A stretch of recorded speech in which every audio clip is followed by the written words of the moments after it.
Brahmacharya is fundamentally about conserving and channeling life energy. This isn't just a matter of restraint or denial. It's a strategic process aimed at enhancing one's potential and effectiveness in various aspects of life.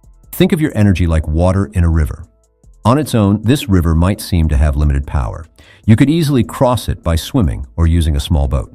However, when you dam up this river, you effectively capture and store its flow. With this controlled and concentrated water, you can generate electricity by powering large turbines. The dammed water, which once seemed mild and manageable, now possesses immense potential when channeled correctly. Semen retention, brahmacharya or celibacy, however you want to call it, works in a similar fashion. By conserving your vital energy rather than dispersing it, you build up a reservoir of this energy. When you preserve and focus this energy, it transforms into a more potent and refined form, akin to how water turns into steam. Just as steam can drive engines and generate power, your conserved energy can lead to remarkable personal and professional achievements. Another analogy is the sun's rays. On a hot day, sunlight is warm but doesn't cause any damage. However, if you use a magnifying glass to concentrate the sunlight, it can become intensely focused and capable of starting a fire. Now you may ask, where does this energy which brahmacharya aims to conserve and channel actually come from? What we perceive as solid, tangible matter is not as solid as it seems. At the most fundamental level, the universe is not made up of just solid objects or particles. Instead, it is composed of energy that permeates every corner of the cosmos. The essence of everything that exists is energy in various forms. To put it simply, everything around us, from the smallest particles to the largest galaxies, is filled with this cosmic energy. What we see and interact with as physical matter is essentially an expression of this underlying energy. Matter itself is a manifestation of energy, existing in a dynamic and ever-changing state. This cosmic energy can take on many forms. It can be visible, like light, or invisible, like the forces that govern subatomic particles. It can be kinetic, like moving objects, or potential, like stored energy. All the forces and phenomena we observe are manifestations of this fundamental energy. Within our own being, this cosmic energy manifests as prana, which is often translated as vital energy or life force. Prana is essential for maintaining life and vitality.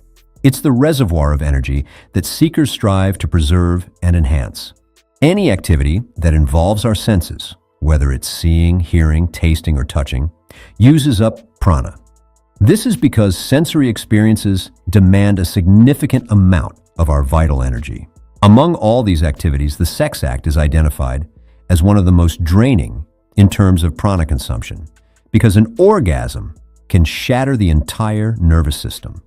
The reason behind this is that the sex act generates a tremendous amount of excitement and agitation, which leads to an intense experience of pleasure or emotional upheaval. This high level of stimulation and involvement expends a considerable amount of prana. As a result, it leaves the individual feeling exhausted and depleted, as the body and mind require time to recover from the intense expenditure of energy. In the pursuit of spiritual goals, the role of prana, or vital energy, is paramount. To reach spiritual heights, one must harness and utilize this energy at all levels, mentally, intellectually, and emotionally. Firstly, prana is the force through which we control and restrain our senses. In spiritual practice, this means using prana to manage our sensory impulses and distractions, allowing us to focus more deeply on our inner journey. By conserving and directing this energy, we can avoid being overwhelmed by external stimuli and maintain a steady course towards spiritual goals.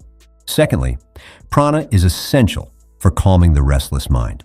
The mind often flits from one thought to another, making concentration difficult.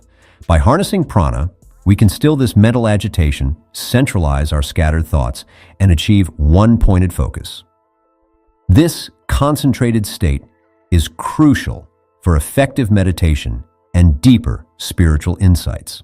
Furthermore, prana helps in directing this focused mind towards the object of meditation. When our mind is concentrated and our energy is well managed, We can channel our thoughts and awareness towards spiritual reflection, contemplation, and the essence of our meditation practice.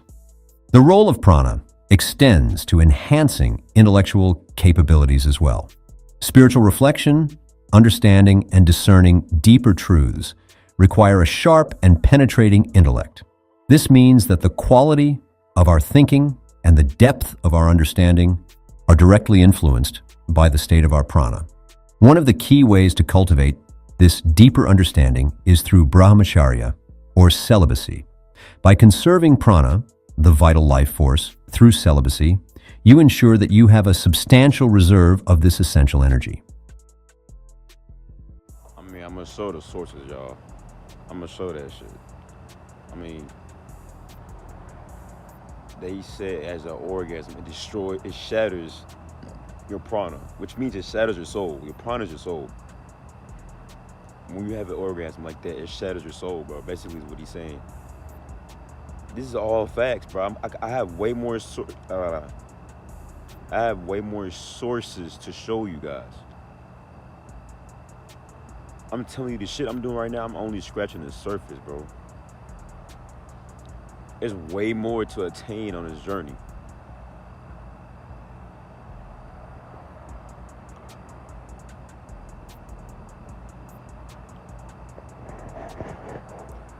I just think that the more we understand this, the more aware we are, the more we will be careful, not careless. We will be more careful with our seed, the more we understand the truth about our oil. It's our body oil, bro. Semen is our body oil. And we're just letting our oil just come out of our body constantly, bro. You wonder why you feel like you need an oil change every day. This is the oil change, bro. Retaining your seed is the oil change, bro. Dead ass. That's life. It's life force in you. Bro, I did not give a fuck about this shit 2-3 years ago. This shit was goofy as hell to me when I looked at it. I started to try and experience myself, and guess what, bro? I'm on the other side now. This is not goofy. The more I've done this, the more I feel like I degenerate when I go back to doing what I was doing prior to this. You don't really feel it because you've never been on the other side to feel it. You've always been depleted. Ever since you hit puberty, you've been depleted. But for the guys that actually have turned the leaf and dove into this journey, they know when they relapse, they go back, they feel way more depleted. They don't feel like themselves. They feel out of body. They're killing their soul, bro. It's not just the physical. You're killing your soul when you do this bullshit. And I'm talking about the ornos, nigga. Yes, the orn. That's what I'm really talking about. Because that's what really snatches your soul. But having sex with different females, definitely soul ties. There's definitely a thing called soul ties, bro. That's more on a spiritual tip, but it's definitely a thing called soul ties when you have sex with multiple partners. That's a fact, bro. Soul ties is a real thing. Jezebel spirit is a real thing. And that's what most of y'all niggas want anyways. The Jezebel spirit, a bad bitch with fake ass and fake titties, just to get weaker, just to realize and become a weak ass nigga, bro.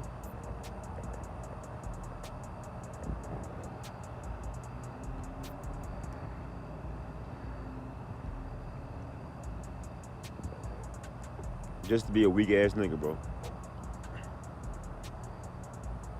I mean, am I lying or what? You don't feel depleted if you bust 3 to 4 times 5 days out the week, bro? You don't feel like you could be a bit stronger if you would have just stopped at least one of them fucking days? Most of the guys that I work with, I know they're on routines because they work a lot. You know, so that when they have their free time, that's when they would do it with their lady or whatnot, right? The guys that I work with that are married and that they come to their job faithfully, 9 to 5 faithfully, I could tell they're on a routine because they're so focused on their work. And then by the time the weekend hits, you know, they relapse with their wife, which is cool. That's their wife. And they're on a routine. At least unconsciously, they're doing a Taoist method. Because the Taoist method is you just relapsing once every 4 days, depending on your age. Once every 8 days, depending on your age. Once every 12 days, once every 14 days, so on and so forth. So that's what they're doing as far as working a 9 to 5 and being productive in life. The more unproductive you are, bro, the more you will relapse. If you're staying unproductive and you're staying stagnant, you will relapse, bro. Me right now, what I'm doing is not being stagnant. I'm moving my mind, my mental, because I'm speaking to you guys, giving you guys information about what I went through on my journey. So I'm moving at a mental pace. I'm moving at a good pace with my mental.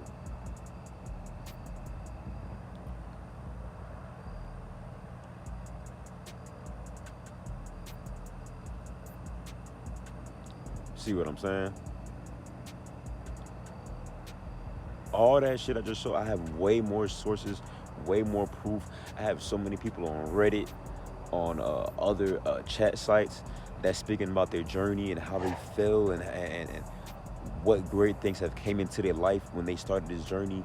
And they're adding up small wins to bigger wins to bigger wins to biggest wins they've ever had, because they've gone further and further and further into this journey, not playing around with this shit, not just doing 4 to 5 days and saying I can't do this, it's not for me, when it's for every man, because every man has it inside of them, bro.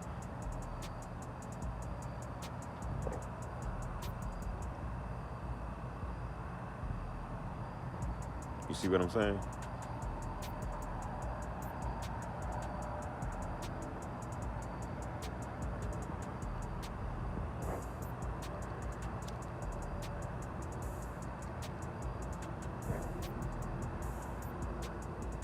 That's all I'm saying, bro. All I'm saying is a fact. Just be aware of what you're doing. If you complain about your life constantly, do the opposite of what you're doing. If you out here complaining about your life, but you a player, you getting all the hoes, why not drop some of them hoes real quick, bro? Why not pick up another job? Try something different, bro, or try harder and smarter. Don't just be one of them niggas that's like, oh, work smarter, not harder. Nigga, do both. Work smarter and harder, bro. I guarantee you, me and you both will be somewhere better than what we're at right now if we do this shit for 6 months. Lock in for 6 months. Put your head down for 6 months. Don't worry about the hoe for 6 months, bro. Where will you be at? Come on, guarantee you, bro. But that feels too long for most people. So because of that, they end up getting under pressure and relapsing. And whose fault is that? The first step of understanding how to win in this life is taking accountability. And the first step of taking accountability is understanding that you was a fuck nigga in the past, you was fucking up a lot, and now you're trying to add wins because you was taking a lot of losses. And they're all your fault. You know why? Because it's your choice. Life is about choices, bro. You chose to do this shit. It don't matter if you knew the information or not. Now you know the information. And what do you do after the information is given to you? What do you choose to do with that information? Me, this video that you're watching, what do you choose to do with the information? Any other video retainer that you see on YouTube, what do you do? What do you choose to do with that information? Do you choose to use it? Or just be like, fuck, I don't care what this nigga talking about. He's a goofy. He's a weirdo. I'm going to do what I want to do.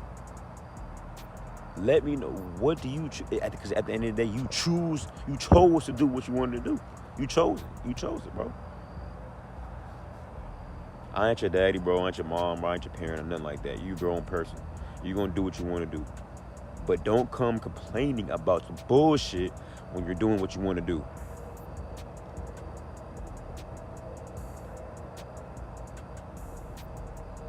You get me?